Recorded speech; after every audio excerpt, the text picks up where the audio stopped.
Hello friends, ये one word substitution की जो सीरीज़ चल रही है, ये बहुत ही इम्पोर्टेंट सीरीज़ है और इसको आज देख लेते हैं। पार्ट ये तीसरा है। तो पार्ट 2 में आपको बताया गया था एक्सट्रोवर्ट तक, और इसके बाद आप पार्ट 3 में देखेंगे फैटल।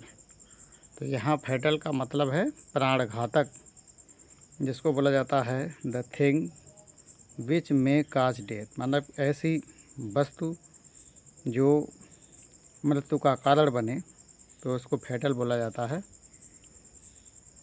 दूसरा है फैटलिस्ट। इसका मतलब होता है भाग्यवादी, one who believes in fate, मतलब एक ऐसा व्यक्ति जो भाग पे विश्वास करता है। इसके बाद है फ्रेजाइल। तो यहाँ फ्रेजाइल का मतलब है जल्दी टूटने वाला, जिसको भंगुर भी बोला जाता है।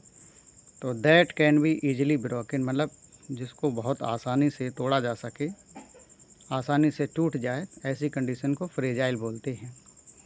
और इसके बाद देखते हैं फैनेटिक।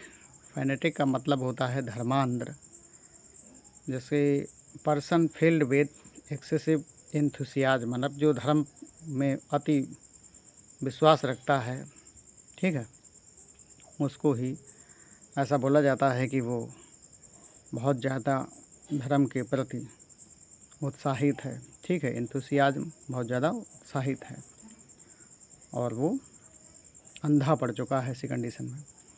आगे देख लेते हैं फेमिनिस्ट। फेमिनिस्ट का मतलब है स्त्रियों की दशा में सुधार चाहने वाला। तो सपोर्टर माने सपोर्ट करने वाला of the movement for recognition of the claim for women for rights, माने स्त्रियों के जो अधिकार हैं उनको ऊपर उठाने के लिए या उनका सपोर्ट करने के लिए ऐसा व्यक्ति जो कार्य करता है, उसको ही फेमिनिस्ट बोला जाता है। और इसके बाद है फोस्टर चाइल्ड। तो यहाँ फोस्टर चाइल्ड का मतलब क्या हो जाएगा? दूसरे द्वारा पोषित बच्चा, मतलब फोस्टर चाइल्ड का मतलब होता है a child who is not Rudyard by his real parents, मतलब जो अपने वास्तविक माता पिता के द्वारा पोषित ना हो, किसी दूसरे के द्वारा पोषित हो, तो ऐसे बच्चे को फोस्टर चाइल्ड बोला जाता है। ठीक है। और उसके बाद है जिनोसाइड। तो जिनोसाइड का मतलब यहाँ पे हो जाता है जन संहार, extermination of a race by a mass murder, मतलब कि जहाँ पे जन हानि हो जाए, कत्लेआम हो जाए, तो ऐसी कंडीशन को जेनोसाइड बोला जाता है।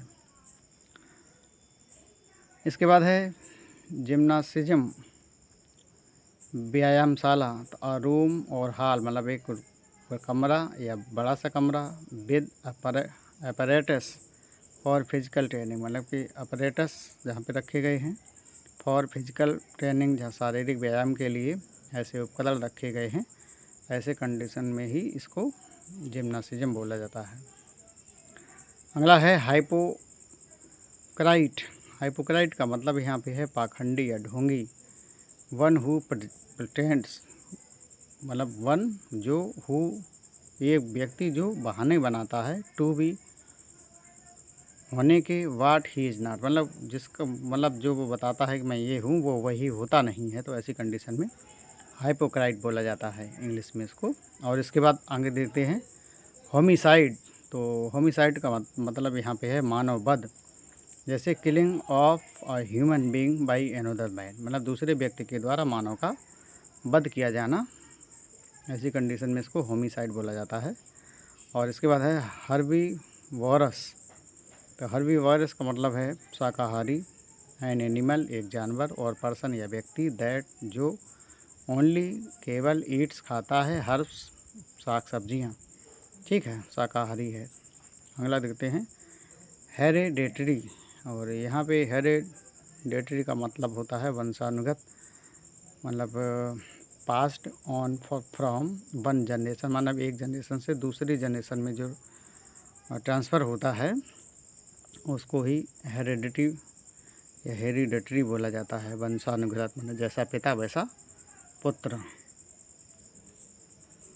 और इसके बाद देखते हैं हेरेटिक। तो हेरेटिक का मतलब यहाँ पे है प्रचलित प्रथा का विरोधी, मतलब जो वर्तमान समय में जो कोई प्रथा चल रही है उसका विरोध करने वाला जो भी होता है उसको हेरेटिक बोला जाता है। ए पर्सन, एक व्यक्ति, हु होल्ड्स, जो रोक देता है, एन ऑर्थोडॉक्स ओपिनियन, मतलब जो रूढ़वादी विचारधारा है उसको वो रोकने का प्रयास करता है। ठीक है, तो ऐसी कंडीशन में इसको ही हेरेटिक बोला जाता है, प्रचलित प्रथा का विरोधी।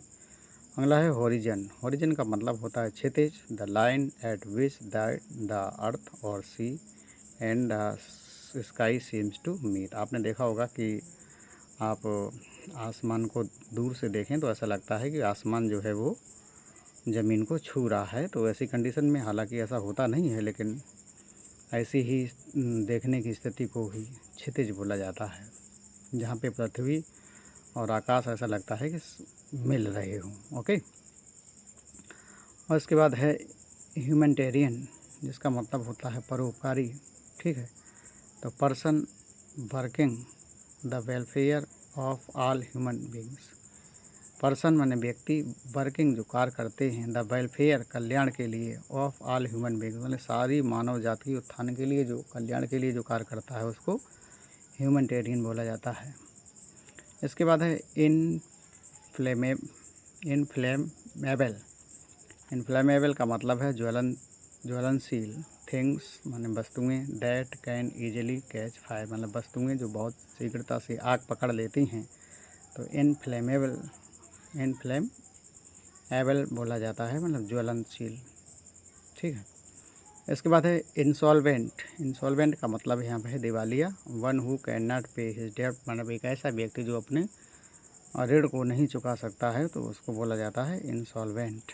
बैंकरप्ट भी बोला जाता है, वो अलग है। इसके बाद है इनविंसिबल का मतलब है अजेय, too strong to be overcome और डिफीटेड, मतलब इतना शक्तिशाली कि जिसको हराया ना जा सके। ठीक है, जिस पे विजय पाना मुश्किल हो, जो भी आप बोलना चाहें लगा सकते हैं अर्थ इसको। और इसके बाद है इलिजिबल।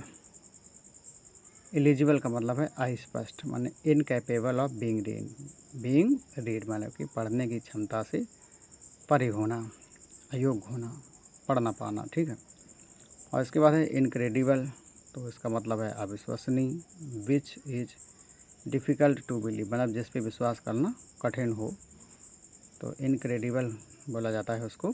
और इसके बाद है इनएविटेबल। ये तो इनएविटेबल का मतलब है अनिवार्य या अपरिहार्य, that can not be avoided. ठीक है, जिससे बचा ना जा सके, मतलब जो होना है वो होना ही है। अगला है इलिटरेट का मतलब है अशिक्षित, a person who can not read और राइट, एक ऐसा व्यक्ति जो ना लिख सके और ना जो पढ़ सके, उसको ही इलिटरेट बोला जाता है। इसके बाद है इन्फेंटिसाइड। तो इन्फेंटिसाइड का मतलब है शिशु हत्या, किलिंग ऑफ एन इन्फेंट, मतलब एक शिशु को मारना, सून, शीघ्र ही, आफ्टर बर्थ, मतलब जन्म के बाद ही, स्पेशली, विशेष रूप से, विद मदर्स कंसेंट, मतलब जिसमें माता की स्वीकृति हो, ऐसी कंडीशन में, ऐसी कंडीशन को ही इन्फेंटिसाइड बोला जाता है। अगला है इनकॉरिजिबल। तो इनकॉरिजिबल का मतलब होता है असाध्य या सुधार, मतलब इनकॉरिजिबल मतलब जिसको सुधारा ना जा सके, जैसे पेन से कोई कुछ लिख देता है तो उसको सुधारना थोड़ा मुश्किल रहता है। तो that can not be corrected, जिसको सही ना किया जा सके, मतलब आप काट के या दोबारा से इसको नहीं लिख सकते हैं पेन से, तो गड़बड़ हो जाएगा। ऐसी कंडीशन में इनकॉरिजिबल बोला जाता है, जिसको सुधारा ना जा सके। अगला है इनफालिएबल। इनफालिबल, गलती ना करने वाला। ऐसे कैसे हो सकता है भाई, हर कोई गलती करता है, लेकिन फिर भी देख लेते हैं। इनफालिबल का मतलब है गलती ना करने वाला, अ पर्सन, एक व्यक्ति, who can not make a mistake, मतलब एक ऐसा व्यक्ति जो कभी गलती नहीं करता है। ठीक है, इसके बाद है आइकोनोक्लास्ट, जिसका मतलब होता है मूर्ति पूजा विरोधी। ठीक है, जो मूर्ति पूजा होती है उसका विरोध करने वाले को आइकोनोक्लास्ट बोलते हैं। तो यह पर्सन, एक व्यक्ति, who is against idol worship, एक ऐसा व्यक्ति जो मूर्ति पूजा के विरोध में हो। अगला है इमिग्रेंट। तो यहाँ पे इमिग्रेंट का मतलब है अप्रवासी, अ पर्सन, एक व्यक्ति, हु कम्स, जो आता है, टू वन कंट्री, किसी एक देश में, फ्रॉम अनदर, दूसरे देश से, in order to settle there, ताकि वो रहने के उद्देश्य से, ठीक है। तो ऐसी कंडीशन में इमिग्रेंट बोला जाता है। और इसके बाद है इम्प्रॉम्प्टू, जिसका मतलब होता है, इम्प्रॉम्प्टू का मतलब है आंसू, मतलब तुरंत रचना कर देना। तो समथिंग सैड, कोई कहता है, किसी ने कहा, और done at once without preparation, मतलब कि जैसा किसी ने बोला तुरंत ही उसको कॉपी कर दिया, तो इसको बोलते हैं आंसू कवि, ठीक है, इम्प्रॉम्प्टू। और इसके बाद है इन्फेक्शस। तो इन्फेक्शस का मतलब है संक्रामक, और डिजीज़ एक बीमारी, विच स्प्रेड जो फैल जाती है, बाई डिजीज़ बीमारी, बॉर्न जो बीमारी पैदा होती है, एयर हवा में, बी में ब्रीथ इन, और जब हम सांस लेते हैं तो वो हमें भी संक्रामक बना देती है। तो ऐसी कंडीशन में ही इन्फेक्शस बोला जाता है। तो फ्रेंड्स, आज के लिए इतना ही पर्याप्त है, और बाकी का जो रहेगा वो नेक्स्ट पार्ट में देखने को मिलेगा। तो thanks for watching, have a nice day, और चैनल को ज़्यादा से ज़्यादा लाइक शेयर और सब्सक्राइब करें। Thank you very much.